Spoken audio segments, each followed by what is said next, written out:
macen da samari suka fi saurin yin zina da ita.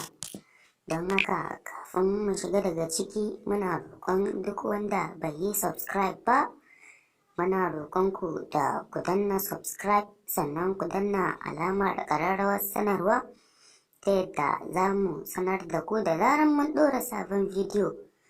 Duk macen da ba ta kunyar tambayar saurayi kuɗi, to babu shakka shi ma wataran ba zai ji kunyar faɗa mata cewa yana son kwanciya da ita ba. Irin waɗannan matan oyanta ɗaya ka ce kana son su, za su fara tambayar ka kuɗin kashewa a kowace rana ko a kowane lokaci, kuɗin ankon biki ko suna, ko kuma ta matsa maka sai ka mata ɗinkin sallah wanda ake yayi. Ita idan ta furta tana son ka, to daga wannan lokaci ta ɗauko duk wani bukatunta na duniya ta ɗaura a kanka. A duk lokacin da ta buƙaci kai mata abu ka kai mata, sai ta fara cewa ai dama ba son ta kake yi ba, dama kana da wata budurwa a wani wajen ko wani garin.